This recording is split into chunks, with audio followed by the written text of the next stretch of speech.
Good morning and welcome to Moments with Melinda. I am your host, Melinda Moulton, and today my guest is Dana Kaplan. Dana, how you doing? I'm doing great. Happy to be here with you. Yeah, I'm really thrilled to have you on this beautiful Thursday on my show. Let me tell my viewers a little bit about you. Dana Kaplan is the executive director of Outright Vermont, an LGBTQ plus youth nonprofit. Dana is also a multi-instrumentalist and vocalist with the Smittens, an internationally acclaimed indie band. I'm so excited to talk to you about all of this. So thank you for being on my show. So, Dana, let's start at the beginning. I believe you were born and raised in New York. Talk to us about your early life. Yeah, that is absolutely true. A born and raised New York kid. I grew up on the Upper West Side of Manhattan. It wasn't until I came to Vermont for college that I realized that I wouldn't always be surrounded by a bunch of Jews. So that was an interesting transition for sure. I grew up with Riverside Park as my playground, and I feel like I learned so much about what it meant to be myself and to navigate difference and to begin to really understand the ways that this world is not built for all of us to succeed, right? I grew up taking the number 5 bus up Riverside Avenue to my elementary school, and I learned a lot about being independent and how to navigate the streets of New York in ways that have felt really formative for me. I have a incredible family. I have a twin brother and a sister who's 5 years older. Um, and just, yeah, I think from the very start have been deeply impacted by the importance of family, the importance of being involved in your community, in your neighborhood, in your school, in giving back. Yeah, when I think back on my childhood, I have really, really fond memories. I played a lot of sports. I was at the time the only girl on the West Side Little League baseball team, and I really kind of wowed the team this one time when it was during tryouts actually, and I caught this really, really out there fly ball, and they were sort of like, "Oh, you should play in the majors," and I didn't want to. I remember as a kid, like 8-year-old me was like, I'd rather be really good at something and be one of the best than kind of be not so good. I don't know what that says about, uh, I don't know, early cultural values, but that's a little bit, Melinda. Well, thank you so much for sharing that. That's so intriguing. And New York is the greatest city in the world. So for you to When grow you up grow there, up in New York, you certainly think that that's true. well, I grew up right outside of New York, but I think most people around the world probably would think that about New York. So, I want to ask you, who do you believe had the greatest influence on your trajectory through life? Wow, that's a big question. Maybe I should have gotten these questions ahead of time, Melinda. Oh, I love No, that. I never do that because I love spontaneity. And I know Yeah. that you're somebody who can give that. So I know you have the answer for this. Well, sure. I have multiple answers. I think that um ask it to me one more time. Who do you believe had the greatest influence on your Mm. trajectory through life? And the trajectory, I mean, that trajectory continues, Continues, obviously. but You know? obviously there was somebody who gave you this passion for what you've done in your life, right? Yeah, I mean, I do think that my family has played a huge role. I think that um my cultural upbringing as a Jew has been really impactful for me in terms of understanding the importance of mitzvah and of giving back, the importance of asking big questions about why we're here and what we're doing and how to make meaning. So I would say that that's really important. When I came to the University of Vermont, maybe we'll talk about this in a little while. That was really the first time that I started to understand my queer identity and opportunities for myself within the queer community. And so there are definitely a couple of professors along the way that have had a real impact on seeing that a future is possible within a different family structure. Um, those are some things that come to Fascinating. mind. Nobody in particular, but just all of it. So you were a big Fish fan, uh, which I believe is what kind of brought you to Burlington to tour colleges. Am I correct on that? Yes, my face might be getting a little bit I red. love your blushing. I definitely was a big Fish fan. I think I really just enjoyed kind of the culture of what happened at those shows, and I love to travel, and it became a way, music has sort of continued to be, but was a real way for me to travel around and to see a bunch of shows. And obviously, given Fish's history in Vermont, I was excited to come up here. And when I toured the University of Vermont, I did make it a point to drive past Nectar's on Main Street, um, and thought that that was pretty cool. And now they're closed. That's right. That's That's a right. real 360. So once you came up, you're a Fish fan, you came to Burlington, you went down to Nectar's, you chose the University of Vermont, I right? did. You did. Yeah. It was I applied early, actually. It was the first time that I understood social work as a profession. I had always been involved, I had run a bunch of clubs in my high school, um, delivering meals to people homebound with AIDS. I did all sorts of volunteer and community-based work, but I didn't really have the language for understanding social work as a profession. And I met with somebody in the College of Education and Social Services and just was like, wow, I can be on this path to do the things that I'm already drawn to want to do. And yeah, I applied early and kind of the rest is history. So, and how blessed are we to have you here? So thank you, Fish, for bringing Dana Kaplan to Vermont. Now, you were an activist early on in your life, working with nonprofits like Women Helping Battered Women, Title for Indian Education, and the Committee on Temporary Shelter. What was fostered in you that drove you to serve others who required support and care? Mm, yeah, that's a great question. I think, I mean, kind of as I've spoken to already, I think that I have just always been kind of deeply drawn to people and curious about what makes our lives meaningful and what allows people to succeed. And I think growing up in New York City, my best friend grew up in Harlem, and I remember going to visit her house and really having this kind of deep understanding that like we don't all have the same access. We don't all live in apartments where we get to have our own bedrooms and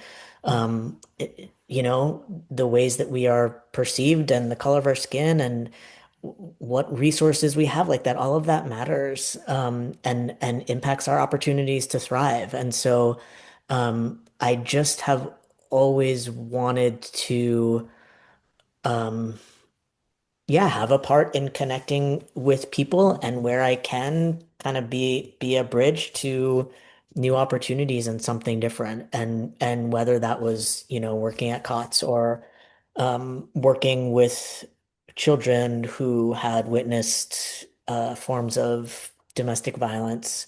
It's always been about connecting with people.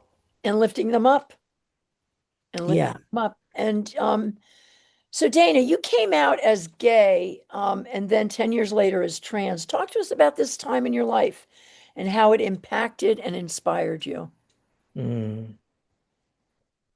Yeah, I came out as queer. My twin brother is gay, and he came out and kind of paved the way early in college. And I think, I was always a good middle child and socialized in a way that was very much about people pleasing. And so I think I was always kind of like, what does everybody else need? Oh, And yeah, that's a little heartbreaking, right? no, Is I think it's it's no, I think it's admirable. it's both, Admirable. right? It's a blessing and a curse in different ways, as most of our character traits are. And I got to a point where I was like, there's something else that I need to pursue. And I mean, actually the story goes that I studied in Australia during my junior year of college, and that was the first time that I kissed a girl. I had to go as far away as possible to go and have that experience. And at the time you were a girl, At the time I knew myself as, as a yeah, as and you kissed a yeah. girl for the first time. Okay. That's right. That's right. And it was, it was at that time very much about who I was or wasn't attracted to, and less about my own sense of my identity and my gender. But I would go to the Translating Identity Conference that's held at UVM each year. And every time I would go to that conference, kind of mid-20s on, um, I would have just a really intense experience where I was amongst a bunch of trans and genderqueer people. And I knew, before I was ready to really move through my own transition, I knew that there was something in it for me. I knew that I wanted something of what I saw other people had. And as life goes, sometimes it's a matter of doing the work that you need to do to be able to live your truth and being ready for it.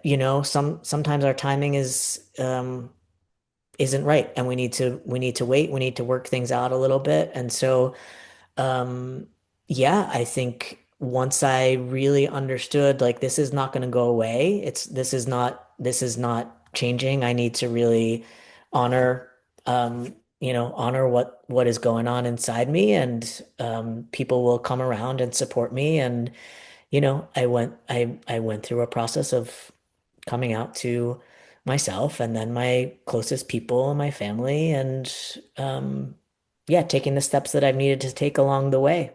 I'm just blown away. I so honor you. And Mm. thank you for sharing that. Thank you for sharing that. So, Dana, at what point did you get involved in Outright Vermont? Tell us about that story.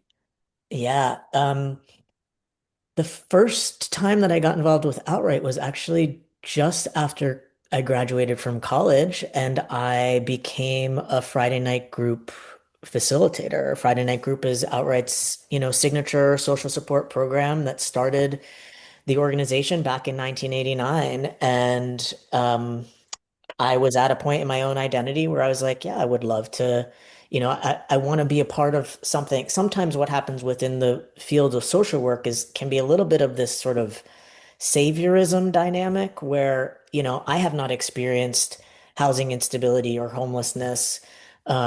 What does it mean for me to show up in a community where I have lived experience, right? And so I was really excited for the opportunity to go and be a part of Friday Night Group. I actually was cleaning out my office, just tidying up a couple weeks ago, and I found my application to be a Friday Night Group facilitator, which is just funny.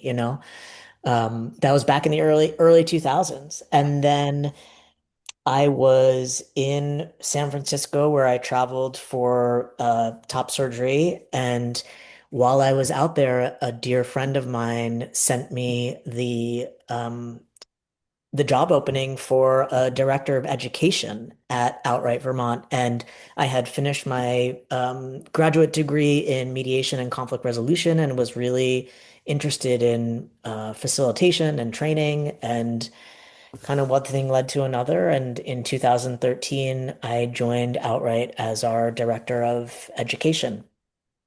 Wow, what a journey. So, talk to us for my viewers out there who don't know about Outright Vermont. Why don't you talk to us a little bit about the history and the early days of the organization? Sure. So, like I said, Outright started back in 1989, and it started because community members, it was started by a handful of local community members, many of whom were mental health professionals. And we saw the YRBS data, the Youth Risk Behavior Survey data, and folks were seeing in real life the ways that young people who identified as LGB at the time were at much higher health risk and specifically suicidality from their peers. And so the idea was this group of volunteers got together and said, we got to do something about this. And they started Friday Night Group. They each chipped in, $100 to make sure that they could cover rent in a space for a year. And it grew from there, but it really was a community-based effort of people who were seeing what was happening for young queer people and said, we need to provide a safe space for folks to be able to come and know that they're not alone and be able to see themselves reflected in adults who are LGB and who are happy and thriving and living their lives. So, that through line has remained throughout the organization. Obviously, we're a very different organization now, 35 plus years later, but that Friday Night Group program still exists and we continue to do the work. Well, and I just want to, share a little bit of history. I remember when Outright Vermont back in the 1980s, or no, it was in the 1990s, mid 1990s, we had just finished building the wing building, phase one of Main Street Landing, and Outright Vermont came down, and we had these incubator spaces, small little spaces. No, the lease was month to month, and I remember that we rented an office to Outright Vermont, and we were so blown away and happy and honored to have you down at Main Street Landing. So that's a little bit of history. My Love that. so talk to us about the Vermont Gender and Sexuality Alliance, or GSA, which Outright runs. Yeah. So there are gender and sexuality alliance clubs across the country. They are a way for young people who spend the majority of their time in school to be able to access social and support spaces and also to, if they want to do some advocacy and education work. GSAs really provide safety not only for LGBTQ students, but research shows that in schools where there are GSAs, they are better environments and like overall school culture for all young people. So that's really important to hold as a truth. Um, Vermont is a rural state, and we know that isolation can run deep. And so we have a strategy of kind of resourcing GSAs, making sure that young people and what are most oftentimes volunteer teachers or administrative support or other staff in schools have the education and the community that they need to really hold those GSA spaces. We're in the process right now of registering sort of this year's registering of GSAs, elementary, middle, and high schools across the state of Vermont. And then we'll resource them with toolkits and do some regional meetups and just make sure that the folks that are kind of on the ground in communities across Vermont know that we are here as a support and that we're here to kind of respond to what they all know youth need in their communities. Here, here. Thank you for that. Here, here. So in just 7 years, you and your organization have increased your staff from 4 members to 13, and your annual budget from 350,000 to $1.7 million. Now that's incredible growth. So congratulations on that. Thank Talk to us about the fire truck pool, which is your largest fundraising event. I think you just had it. We will have it, Go ahead. depending on when this show's airing. We have it on September 27th. So Saturday, September 27th. And it will, in fact, be our final fire truck pull. So it will be the 20th year of that event. And it is an incredible fundraiser. It's an opportunity for people to come together and do something that we could never do on our own. So the metaphor there is really important.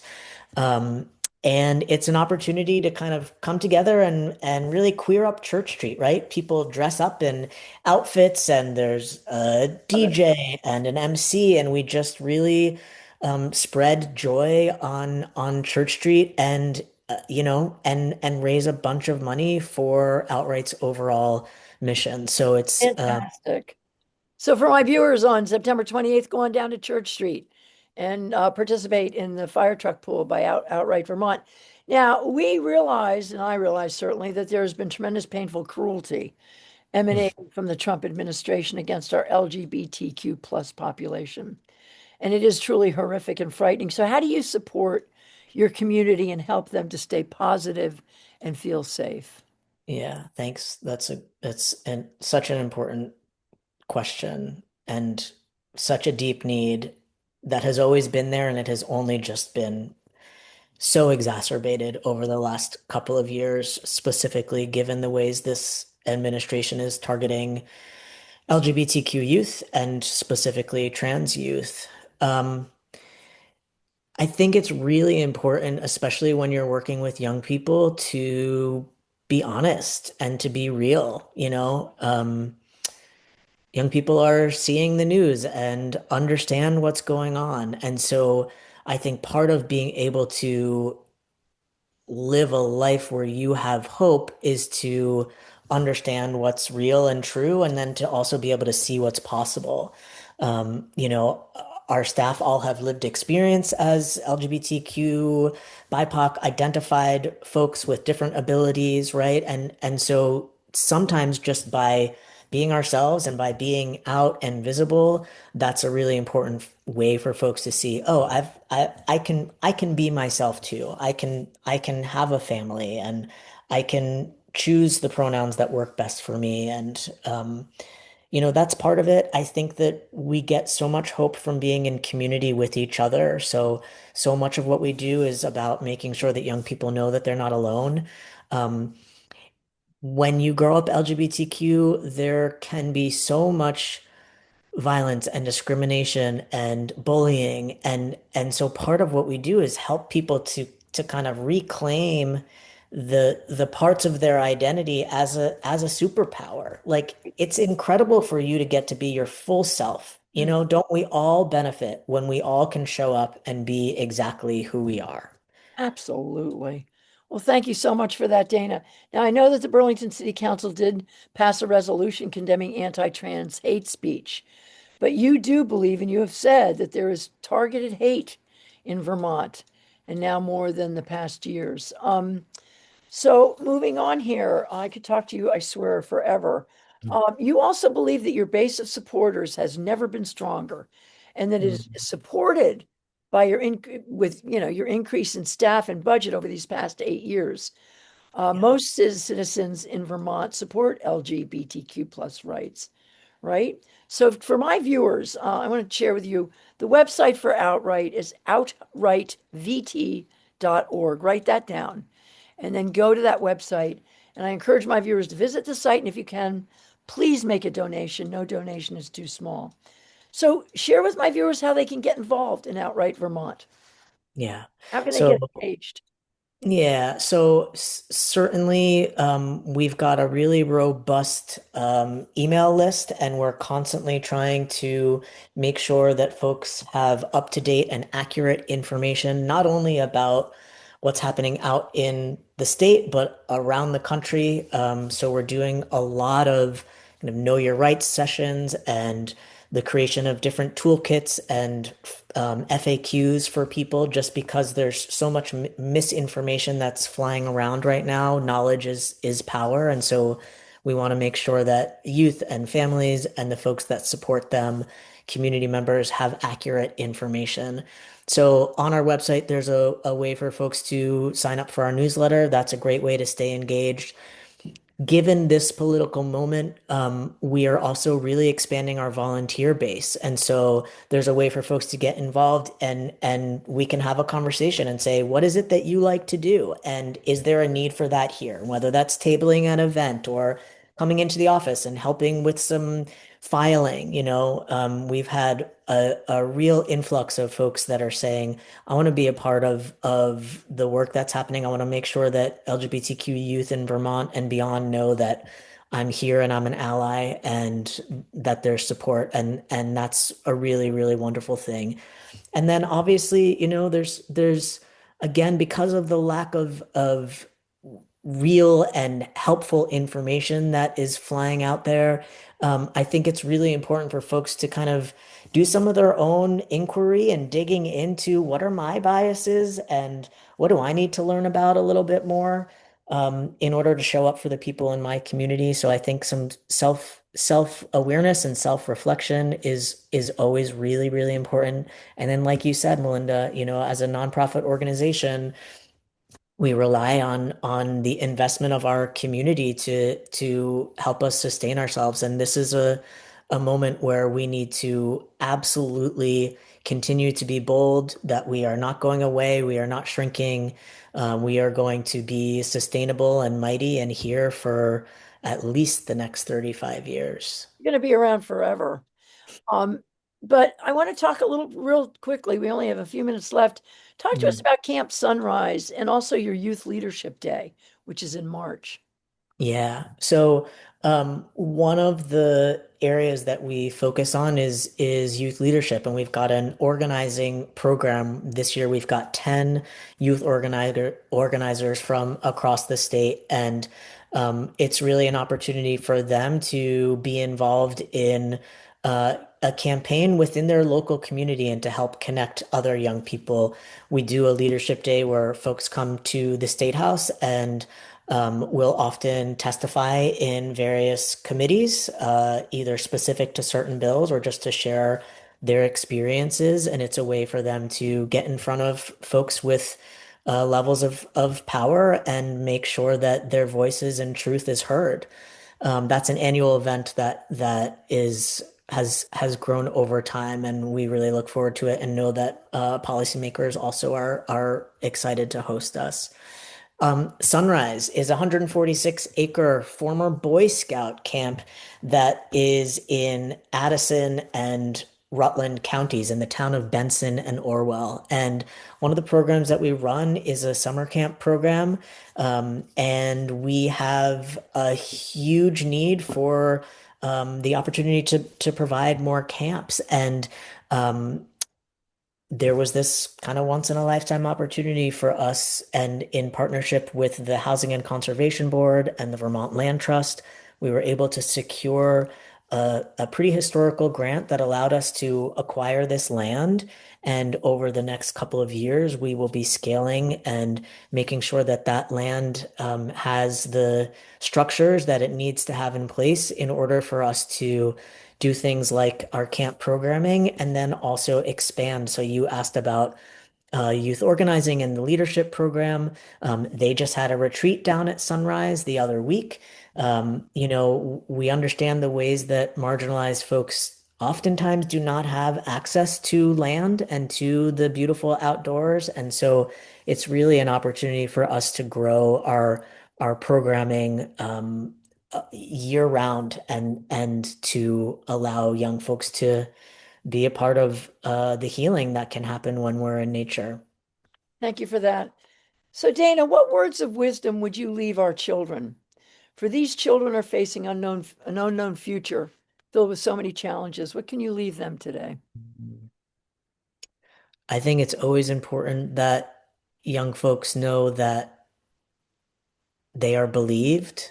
I say, you know who you are, and who you are is wonderful, as long as you're not being mean to other people, you get to be here. And um, when you get to live your truth, we all benefit from that. I think it's really important for folks to know that they are not alone, that we are here, and um, we're gonna persevere together. Thank you so much. So, to my viewers, I want to encourage you to go to outrightvt.org and visit the website. Dana Kaplan, the executive director of Outlight, I want to thank you for all that you are and all that you do. You are truly an exceptional leader and visionary, and we are so honored and grateful to have you in Vermont. Thank you so much for being on my show, my friend. Thank you, Melinda. And thank you to my viewers for joining us, and I will see you next time. Bye-bye.